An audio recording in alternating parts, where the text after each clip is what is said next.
Hey guys! Tonight we begin with a walk into the moonlit forest. Imagine the trees leaning in softly, the stars blinking above, sort of like tired eyes at the end of a very long day. And somewhere, high up in the branches, there's a sleepy little owl. He's not here to scare anyone, no jump scares, just watching, blinking slowly, waiting for the night to settle in. And as you settle in too, maybe lying back in bed, maybe already yawning, we're going to let the owl guide us into one of my favorite things, royals being disasters. Because honestly, when you look at European history, half of it is wars, and the other half is kings and queens making very questionable family choices, sometimes both at once. So tonight's story, or let's call it a very, very extended bedtime ramble, is about some of the most inbred, dysfunctional, and generally sleep-inducing monarchs to ever wander across a throne. You don't need to keep track, just float along. If you fall asleep halfway through, congratulations, that's literally the goal. All right, let's start with a dynasty that never disappoints in the weird department, the Habsburgs. Of course it's the Habsburgs. Who else? The Habsburgs were basically the kings of keep it in the family. And by family, I mean the same family. Cousins marrying cousins, uncles marrying nieces. Sometimes looping back around until you practically needed a flowchart and a genetics professor to figure out how anyone was related. They called it strategy. We'd probably call it not ideal. Take Charles II of Spain, for example, known in polite historical textbooks as Charles the Bewitched, which is a nice way of saying he was the walking advertisement for why you maybe shouldn't marry your uncle. Charles was born in 1661, and the poor kid never really had a chance. His family tree was more of a family wreath.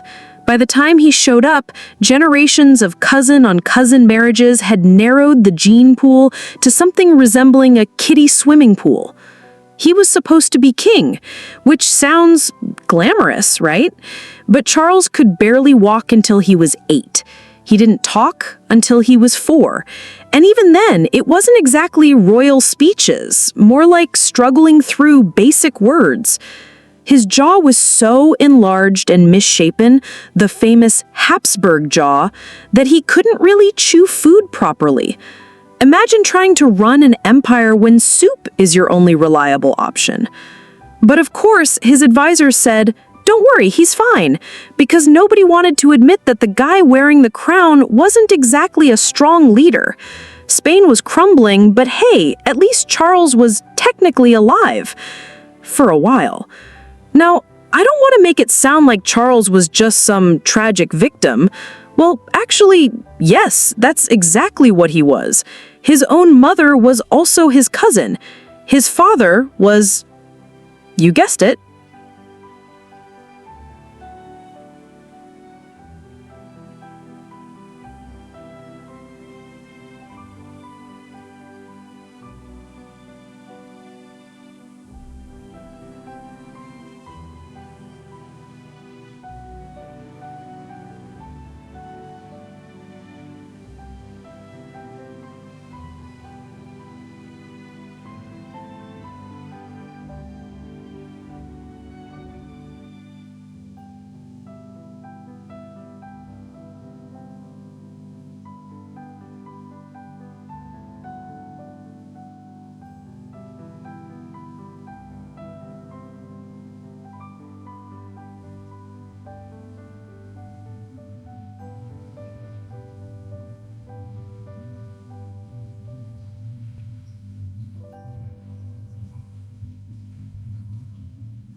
The owl hoots softly again. The forest is still. Somewhere, a little breeze moves the branches, and you're still awake, aren't you? Or maybe halfway drifting? Either way, let's slide back into the warm bathwater of dysfunctional royals. We've already had Spain's bewitched king, France's glass man, and England's catatonic Henry. That's a solid lineup. But the bench is deep. Oh, so deep. So let's wander eastward. Russia this time. Because if Europe's monarchs were messy, the czars were, well, they made messy into a national tradition. Ivan IV, aka the Terrible. Now, I know what you're thinking. Terrible doesn't sound very sleepy. Don't worry, we're not going for dramatic battlefield Ivan. We're going for dysfunctional, everyday Ivan. Ivan IV, also known as Ivan the Terrible, was born in 1530, and he had what you might call a rough childhood. His dad died when he was just 3. His mom ruled as regent for a while, but then she probably got poisoned, as one does in Russia. And little Ivan grew up surrounded by nobles who treated him more like a pawn than a prince. So, not the most stable upbringing. He spent a lot of time alone, torturing small animals, glaring at the boyars, and developing what modern psychologists might politely call trust issues.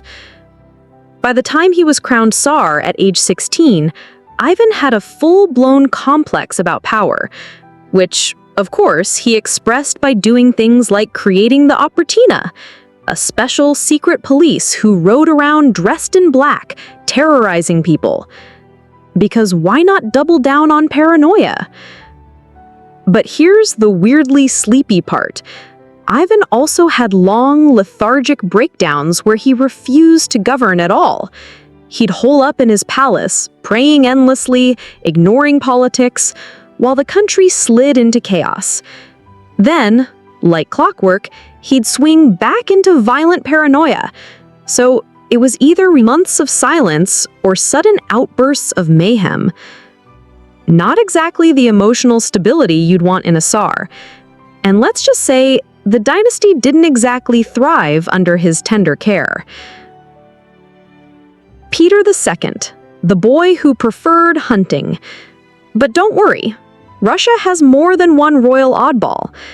Let's skip ahead a bit to Peter II of Russia.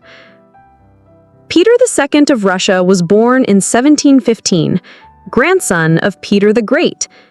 Now, Peter the Great was all about modernizing Russia. He built cities, he reformed the army, he cut off people's beards because he thought they were too old-fashioned. Basically, he micromanaged an entire empire. His grandson? The exact opposite. Peter II became Tsar at the age of 11, and instead of focusing on ruling, he focused on hunting trips. Endless hunting trips. He preferred chasing animals through the woods than even pretending to run a government. The court would schedule important state meetings, and Peter would skip them. Why? Because he had spotted a fox that needed chasing. He was the royal equivalent of that kid who ignores homework to play video games. Except instead of disappointing his math teacher, he was disappointing an entire empire. He didn't reign long. He died at 14 of smallpox before he ever got around to caring about politics. Russia mourned. Sort of. But mostly they just sighed and moved on to the next Tsar. The owl shifts on its branch. A little feather drifts down. And we drift too. Westward again. Back to Austria. Back to the Habsburgs. Because, of course, Emperor Ferdinand I. Let others wage wars. Now, Ferdinand wasn't the most famous Habsburg, but his motto was legendary. His personal motto was, "Let others wage wars. You, happy Austria, marry." Which pretty much sums up the Habsburg family strategy. Don't fight battles, just marry every available royal cousin until the family owns half of Europe. And yes, that did work. For a while. But Ferdinand himself wasn't exactly inspiring. He spent most of his reign struggling with health issues. He had seizures, he was constantly sick, and his ministers often made decisions for him. Which is basically the story of half the Habsburg line. Weak monarchs propped up by advisors, while the family tree tied itself into tighter knots. The owl hoots again. Maybe it's chuckling. Emperor Ferdinand I of Austria, the good-natured. Now, don't confuse that Ferdinand with another Ferdinand, Emperor Ferdinand I of Austria, ruling in the 19th century. This Ferdinand was technically in charge during some pretty big moments, like the revolutions of 1848. But in practice, he was so developmentally disabled that his ministers and advisors ran everything.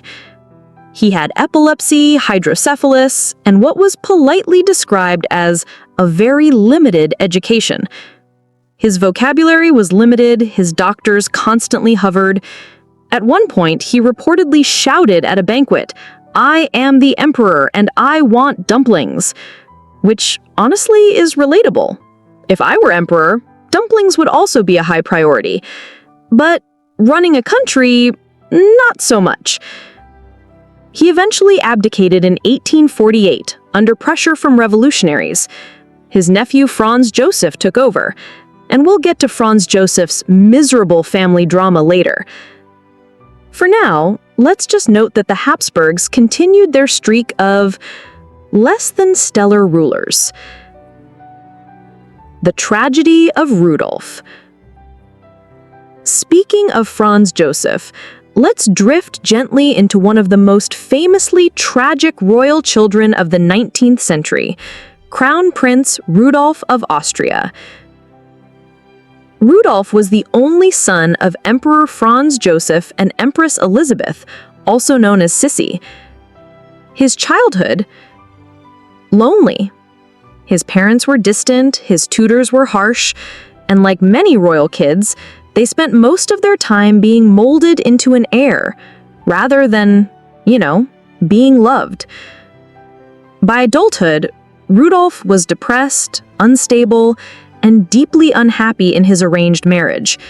He turned to affairs, alcohol, and eventually, despair.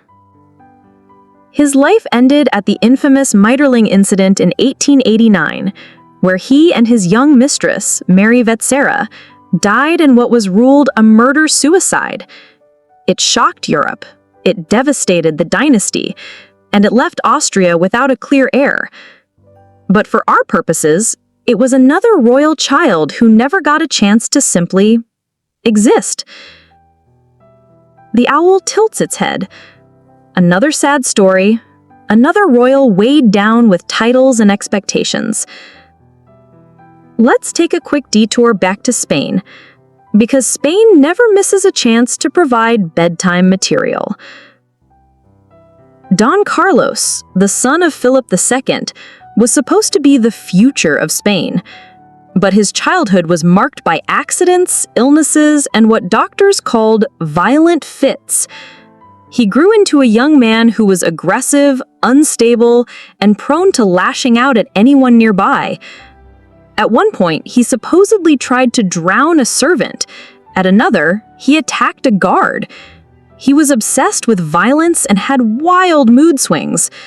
Not exactly heir material. Eventually, his own father had him locked up. The prince wasted away in confinement, dying at the age of 23. The Spanish court breathed a sigh of relief, because nothing says stable monarchy than a crown prince who terrifies everyone around him. The owl blinks again. We're deep in the forest now, and deeper in royal dysfunction. But let's float gently north, Denmark this time, because yes, even the Scandinavian royals had their moments.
The owl stirs again, a wing stretches, a quiet rustle of feathers, and now instead of flying east, it glides west, across the moonlit water, across the channel, to the green fields of England, a land where kings and queens always find new ways to embarrass themselves.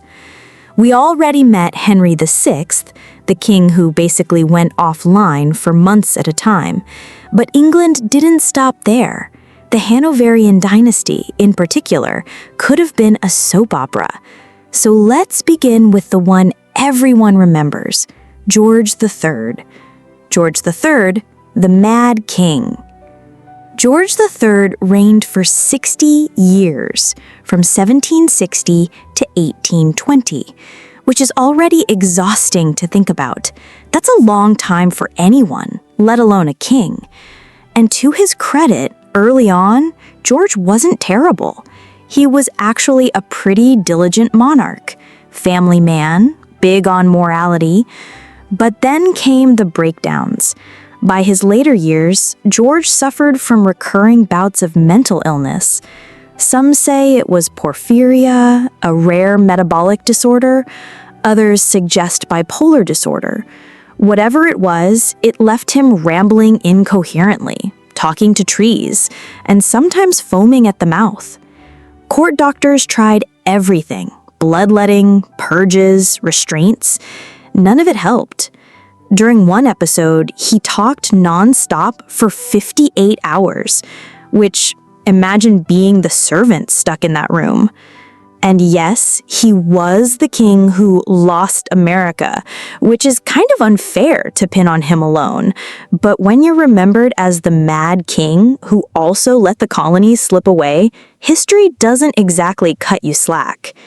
He spent his last years blind, deaf, and completely insane, locked away at Windsor Castle while his son ruled as regent. The owl blinks. England, it seems, was not immune to the family curse of fragile monarchs. George IV, the overstuffed peacock. Now, speaking of George III's son, George IV might actually make you feel nostalgic for his mad dad. George IV loved fashion, food, and drink. Mostly food and drink. By the time he hit middle age, he was massively overweight, stuffed into military uniforms like a decorative cushion. Caricaturists had a field day. He built the Royal Pavilion at Brighton, a bizarre, over-the-top palace that looked like an Indian fantasy dropped on the English coast. He spent fortunes on art, clothes, and banquets while ignoring his duties. Politically, he was useless. Personally, he was petty and extravagant. His marriage to Caroline of Brunswick was a disaster. They hated each other so much, they avoided being in the same building. At his coronation, George actually barred her from entering the abbey. Subtle. By the time he died in 1830, the people openly mocked him, which is rare for English monarchs while they're still alive. He was, in every sense, a peacock who ate too many pastries. The owl tilts its head. Another royal star, bloated and dim. William IV, the Sailor King. Next came William, George's brother. Now, William wasn't exactly brilliant, but compared to George IV, he looked like a refreshing glass of water. He had served in the Navy, earning him the nickname the Sailor King, and he had a habit of blurting things out in public without thinking, kind of like your uncle after 2 beers. He wasn't polished, but at least he was straightforward. He lived with his mistress, Dorothea Jordan, for over 20 years, and together they had 10 illegitimate children. 10! But of course, when he finally became king, he had no legitimate heirs. Classic royal move. Still, William managed to oversee the passage of the Reform Act of 1832, which expanded voting rights in Britain. So, in a sleepy, accidental way, he contributed something important. The owl hoots softly, not disastrous, not impressive, just William. Queen Victoria, the broodmare of Europe. Then came Victoria. Ah yes, the grandmother of Europe, married to Prince Albert, mother of 9 children, and grandmother to pretty much every royal house in Europe. Victoria's reign was long, over 63 years. She gave her name to an entire era. But her family tree? Let's just say she spread her DNA far and wide. Unfortunately, she also spread hemophilia, a genetic blood disorder. One of her sons had it. Several of her grandchildren inherited it. Suddenly, royal families from Russia to Spain were dealing with the same deadly condition, all thanks to Victoria's genes. Her own family life was a mix of stiff formality and emotional drama. She adored Albert. When he died young, she sank into mourning so deep that she basically stopped appearing in public for years. Dressed in black, withdrawn, her subjects started to grumble that their queen was invisible. Her children, meanwhile, were married off across Europe, Germany, Russia, Spain, which seemed like a good way to secure alliances, but all it really did was spread dysfunction on an international scale. The owl rustles its feathers. Victoria may have shined brightly, but her descendants were little stars that flickered weakly, scattered across Europe. Edward VII, the Playboy King. Victoria's son, Edward VII, spent most of his life waiting around for his mother to die, which, given her record-breaking reign, took a while. As Prince of Wales, Edward filled his time with gambling, mistresses, and luxury. He was nicknamed Dirty Birdie for his endless affairs. He once had a custom chair built so he could have sex with 2 women at once. Subtlety was not his strong suit. When he finally became king at 59, people weren't sure what to expect. But surprisingly, he wasn't terrible. He modernized the monarchy a bit, smoothed relations with France, and generally behaved better in public. Privately, though, he never gave up his playboy ways. He smoked 20 cigarettes a day, plus a dozen cigars. He ate enormous meals. He was overweight and perpetually tired. He reigned for just 9 years before dying in 1910. The owl shakes its head. England's kings seem determined to eat and drink themselves into oblivion. George V, the dutiful boor. Edward's son, George V, was the complete opposite. Where Edward was flashy, George was dull, painfully dull. He loved stamp collecting. He spoke in a monotone. He dressed conservatively. He basically defined the word beige. But here's the thing. Sometimes boring works. George reigned through World War I, changed the family name from Saxe-Coburg and Gotha to the much less German-sounding Windsor, and kept the monarchy afloat during turbulent times. Still, his personal life was rigid. His children were terrified of him. He once said, quote, "I was frightened of my father, and I am determined my children shall be frightened of me," end quote. Parenting goals right there. The owl yawns. George V may have been dull, but dull can be strangely comforting. Edward VIII, the abdicator. And then came Edward VIII. Ah yes, the king who couldn't keep the crown because he wanted to marry an American divorcee. Edward was handsome, charming, and shallow. He loved fashion and parties, but he hated paperwork, tradition, and responsibility. The monarchy bored him.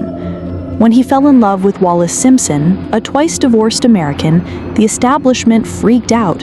The Church of England forbade the king from marrying a divorcee. The government resisted. Edward shrugged and said, "Fine, I'll abdicate." And just like that, in 1936, he gave up the throne. He spent the rest of his life living in exile, attending parties, and being generally irrelevant. The owl blinks slowly. Sometimes stars just fade away. George VI, the stammering king. Edward's younger brother, George VI, suddenly became king. A shy, anxious man with a stammer. You might know him from The King's Speech. George never wanted the crown. He was nervous, awkward, and unprepared, but he rose to the challenge during World War II. People respected him for his quiet determination, even as bombs fell on London. Still, his health was poor. Heavy smoking ruined his lungs. He died young, at 56, leaving the throne to his daughter Elizabeth. The owl stretches its wings. The forest feels heavier now. Generations of kings and queens, each with their flaws, their illnesses, their fragile egos. And then came Elizabeth II. You know her. She reigned forever, 70 years. Always there like wallpaper.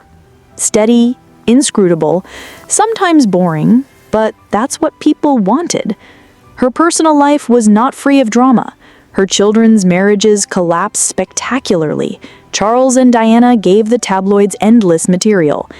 Andrew provided, well, let's not open that can of worms here. But Elizabeth herself stayed the course, never stepping down, never losing composure. A steady little star in the sky, glowing faintly until 2022, when she finally went out. The owl hoots one last time tonight. Britain's royals, like all the others, were fragile creatures, some bright, some dim, all weighed down by crowns that never really fit. And as the forest grows quieter, so should you. The kings and queens will keep sleeping in their marble tombs, and maybe, finally, you can sleep too.